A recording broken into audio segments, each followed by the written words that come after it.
Hey there folks, welcome to this video, and here I'm going to be talking about the Brazilian Grand Prix, the penultimate round of this season's Formula 1 World Championship, and I'm going to be following on from Sunday's video, which you can check out in the description below. And I want to say, before I get into it properly, thank you so much to anybody who has tuned in, supported, or given any kind of comments on that video. It's been quite fun to engage with, and for it to be like by far my most viewed one has also meant a lot to me. So what I'm going to do is expand on a couple of different points. We've got the final publication of the results with Lewis Hamilton's penalty, which is something that hadn't happened at the time I'd released a video, though, funnily enough, exactly when I'd released it was when Lewis had gotten penalised. What I'm going to do is essentially go through the big three teams, starting with Red Bull, and then perhaps go from there with the rest of the race results. So let's start off with Red Bull and what was a magnificent drive by Verstappen. You have to also credit the strategy of Hannah Schmitz, who made the call to pit Verstappen during the safety car that, well, inevitably meant that he was able to claw back a victory. And yeah, it's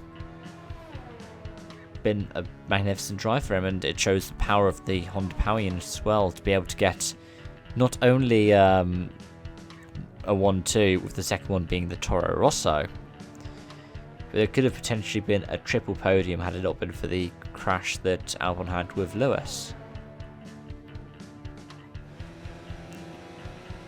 They've been really good at strategy this season, but they've also been really good at being able to make the most out of their car. And whilst Brazil was one of the tracks where they were like, oh, the car might be a bit weaker, I've always felt it's a strong Red Bull track.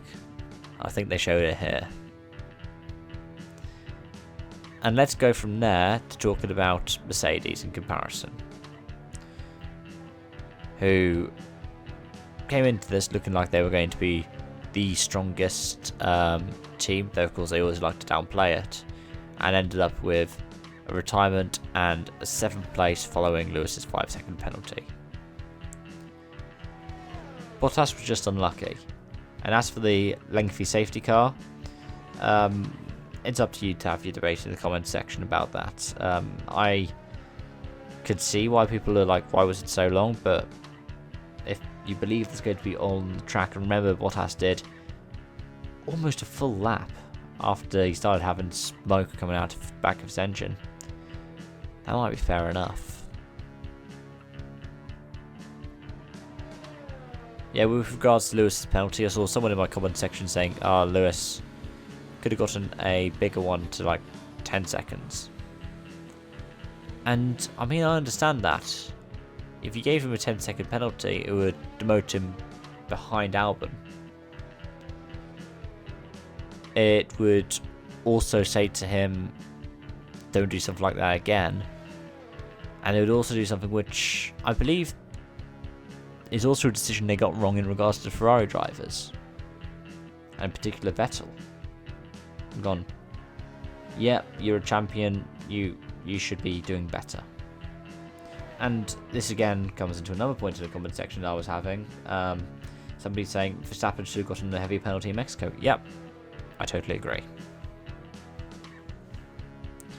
Because these drivers are bastions of sport. And with Ferrari, that then comes to a head when you talk about the fact that they both hit each other. I mean, I briefly mentioned this on Sunday, but I believe it was a 50-50 blame. Half Vettel's for the eventual collision, but half Leclerc's for pushing Seb wide onto the grass, which meant that Seb was further back, arguably, when he decided to do the move across that inevitably caused the crash. I mean, you also have to say it was a bit of bad luck. This is the kind of collision that we see happen a lot in Formula 1. But even then, just having the two teammates rub together, we've seen it happen time again this season. I remember the Hasses at Silverstone. There's every chance that it can just go so wrong so fast.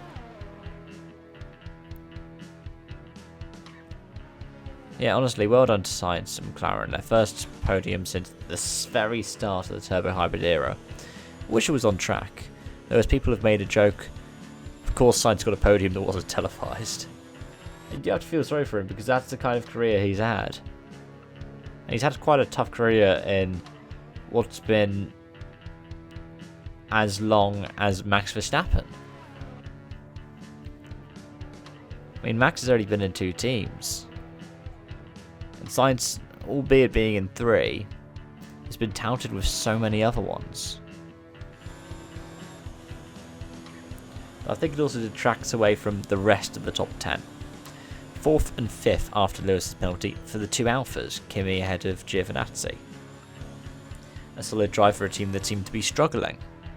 Daniel Ricciardo recovering from a penalty after punting Magnussen to finish 6th. Of course, Magnussen ended up finishing in 11th, with teammate Grosjean down in 13th, an unlucky 13th from what was quite a solid start for once for the Haas guys. And they seemed to be getting the tyres to work, then it just went backwards very quickly. Yeah, well done to Ricciardo for that recovery drive. Lando finishing P8. About the same gap between him and Lewis as there was between Pierre and Lewis at the line. And you do have to feel sorry for him. Whereas teammate got his first podium, Lando was down in 8th saying, I'm just not fast enough. It was a difference in tyre strategies and he couldn't make the hard tyres work. Which, to be fair, was pretty hard. No pun intended. Okay, pun maybe somewhat intended. P9 was Checo. Bringing home, again, another solid couple of points in Racing Point. And 10th place was Kvyat. 10th place he was able to keep as well. After, the last 2 races of getting penalties dropping him outside the points, he finished behind Perez, no punting, and kept points. And we also can't rule out the fact that George Russell deserves some applause for getting P12 in the Williams. And I think those are the main points that I really want to talk about. There's probably going to be something I've forgotten, and if you want to talk about that, do that in the comments below.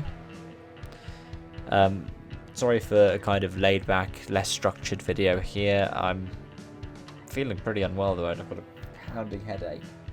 So really I just want to make sure this video was out in time. But yeah, if you want to check out my video from Sunday, you can do that in the description below. And if you come here from the description below of Sunday's video, thank you so much. I hope you'll consider sticking around a bit longer. Yeah, thank you for watching, and I hope to see you again soon. Bye bye for now.